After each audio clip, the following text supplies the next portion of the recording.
Long before Kevin Costner made a cornfield famous, the city of Sheboygan had its own field of dreams. In the mid-1970s, the hospital sisters looked to a cornfield on the westernmost side of the city as a place they could build dreams. Dreams, they said, of a new facility which would provide all of the services then offered, plus other additional services that will become commonplace and standard for any general acute care facility. Many scoffed at the idea of a hospital so far from the hub of the city, certain that no one would travel so far for even the best health care. But the sisters were confident and purchased the land, noting that if we build it, they will come. And come they did, when the new hospital opened its doors February 9, 1979 on the corner of Superior Avenue and Taylor Drive. Census jumped nearly overnight from 90 to 180 patients per day. The move was monumental, an all-colleague effort. When it was complete, colleagues celebrated with a pizza party, a tradition that continues each year on or near the anniversary of the move. This is the story of that move, told in person by colleagues who were there and who still care for our patients today. It is also a story through shared memories of other colleagues and retirees. At a recent retirement party, a group of us were talking about birthdays and anniversaries. I commented that I had worked at St. Nicholas Hospital for half my life. One of the other members of the group said, "That's not such a bad place to have been." She was right, you know. I started in admitting and switchboard on the night shift in the old hospital. Our work area was half below ground and half above. The switchboard had plugs and cords that always reminded me of the comedian Lily Tomlin's impersonation of a switchboard operator. The tube system dropped every tube by the operator, and she had to check the number dialed on the tube and route the tube to its end location. Admitting staff rode the elevator to the 5th floor with the ER patients, and we had gathered all our information by the time we got there. Learned to always carry a pen, though. One never knew when that buzzer would ring for a new patient. I still carry a pen everywhere today. Things changed when the hospital moved west. The switchboard went to a box about the size of a VCR. The tubes could find their own way to their destination. And ER was right next door. From typewriters and carbon paper to make out patients' registration, we moved to terminals and Famous in 1985. The clinical areas joined us in Famous in 1990. A few years later, we stopped making the little blue addressograph cards used to stamp all the patient's paperwork. In 1994, I made the switch to information services. Although it wasn't called that then, my poor father is probably still rolling over in his grave thinking his daughter is making a living working with computers. I don't think he ever thought I would get the hang of it. We have gone from PCs that could do a little word processing and had a few thousand bytes of processing size to PCs with gigabytes of power, and they can do almost everything except wash the dishes. Laser printers have completely replaced the continuous feed paper printers with the red and black ribbons that had to be changed. Some of the other things that are just a memory now, nursing caps and all white uniforms, Sister Juliet coming down the hall in her flowing white nursing habit, taking patients in wheelchairs down the hall with a dip in it, long patient stays, several days for arthroscopic surgery, moms with cesareans staying a week or more. I remember the first few winters in the new hospital. We had almost 4 full floors of patient rooms, and we had waiting lists for admissions. I think we even used a waiting room or two at the ends of the halls for patient rooms. When my second son was born, my first son could visit me by sitting in front of a camera in the lobby of the old hospital. I could see him, but he couldn't see me. When my daughter was born, a month after the move to the new hospital, my sons could visit us in a room divided in half by a glass wall. Now everybody can visit mom and baby right in the room. I feel privileged to have known and worked with so many fine and dedicated people and hope to continue to do so for a few more years to come. If I work here until I retire, I will have worked at St. Nicholas over half my life and will consider it time well spent. Security colleague Alan Vanderloo has the distinction of being the first person to answer the new hospital switchboard. He recalls, "I walked past the switchboard room and heard this buzzing, so I walked in here and it was the new switchboard. There were like 50 buttons on there and I just picked up and that was it. The call was just personnel seeing who would answer." As I reflect back on life at the old hospital, I recall feeling somewhat overwhelmed. It was my first job in healthcare, and St. Nicholas Hospital seemed so huge and busy. I was a college student, and Dorothy George had hired me to work as a nursing assistant on 2 West. Although I had clinical experience at Marian College, where I was majoring in nursing, I only had to provide care for one patient as a student at Marian.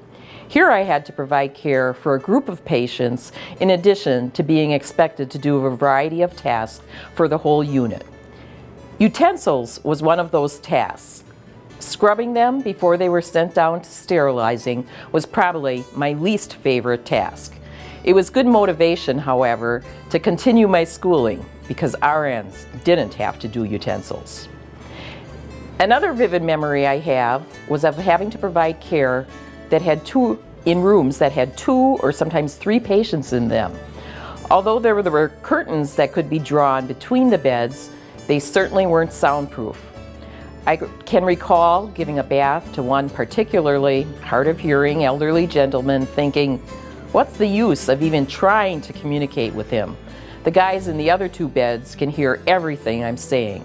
So much for confidentiality. I can recall the RNs informing me that in the new hospital we would have the luxury of having all private rooms. I couldn't wait. But because I was in college, I had to go to class on the day of the actual move, and so I did not participate in the move to the new hospital. As I think back about it now, even the medical equipment we used was so different. The task of something as simple as taking temperatures was stressful to me. I was always afraid of breaking one of those mercury-filled thermometers and having to explain to the sisters how that happened. We didn't use tape to hold dressings in place. Applying Scoltitis binders became second nature to me because we did it so often. When this topic came up several years ago on our inpatient floor, a physician related not knowing what a Scoltitis binder even was. Wow, does that make me feel old? More than anything, my best memories from the old hospital were of the people I worked with.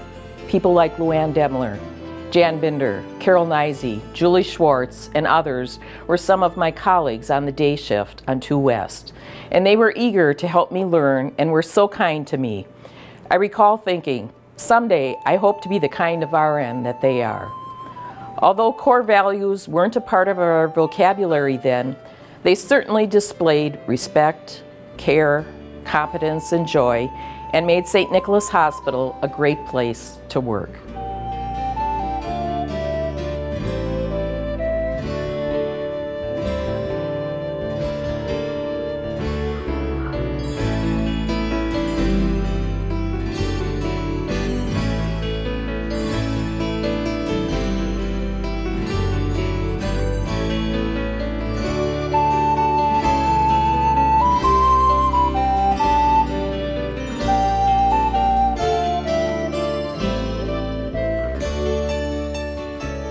I started here when I was 16 years old as a nurse's aide.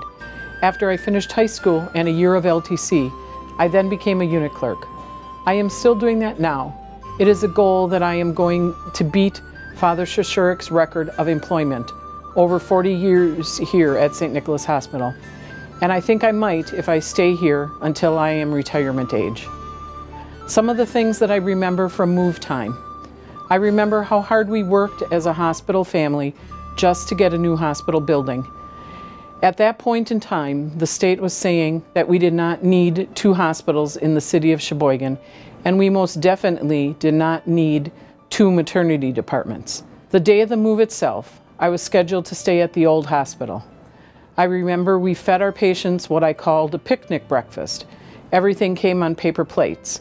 We took it in, they ate it, we took it out and threw it in the garbage bag, and just walked down the hallway with our garbage bags. We had a record of when and how the patients were going.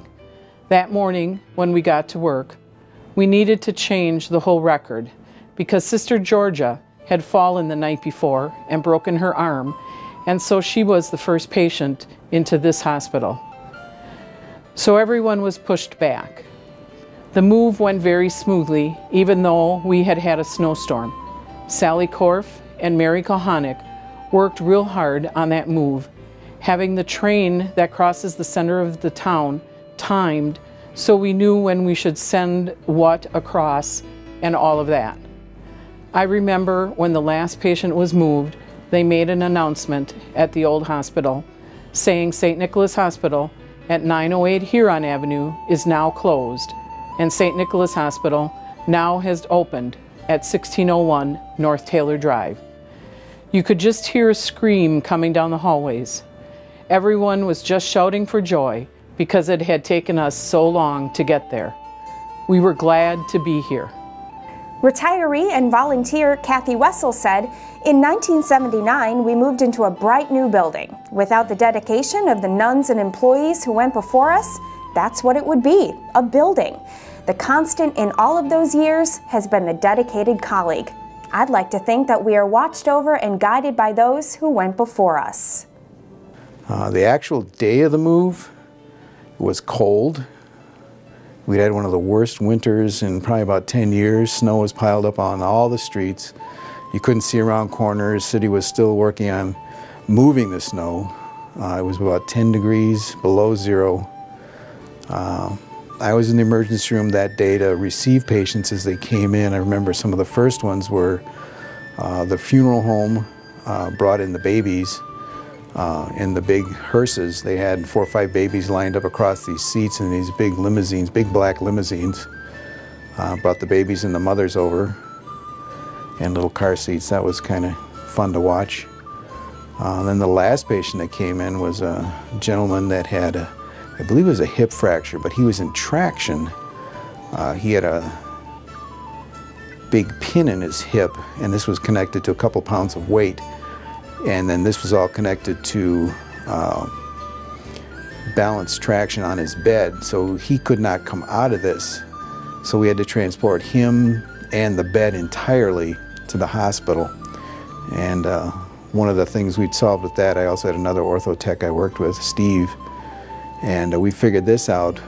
As long as we had a van big enough and we could transport him in the bed, but how we were going to do that we didn't know. Then somebody asked the press, who had the big side panel vans at that time, and maintenance built some ramps for it, and we literally wheeled this guy up the ramp into the back of the press panel truck, transported him over here, and then wheeled him out of the panel truck into the emergency room. The press does have a picture of that somewhere.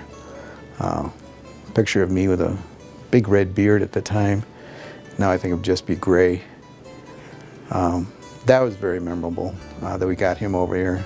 Unfortunately, between the old hospital and the new hospital, there is at least one set of railroad tracks, and he did not have a good time going over that, even though they drove very slowly.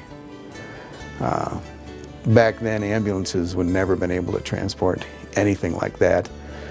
Nowadays, it would have been a little different, but back then, they couldn't do anything. All in all, I remember going, at the end of my shift, going back to the old hospital and just kind of wandering through and noticing how quiet it was.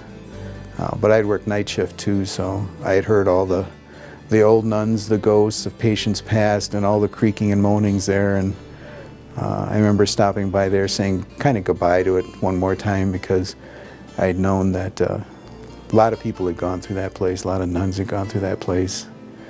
There were a lot of memories in that place too. It was an interesting place, to say the least. These are just a few of the stories of the move to our current site. Please check our 125th anniversary website for more stories. We also encourage you to share your stories of the move to the current St. Nicholas Hospital site, or other memories about St. Nicholas Hospital to add to our celebration.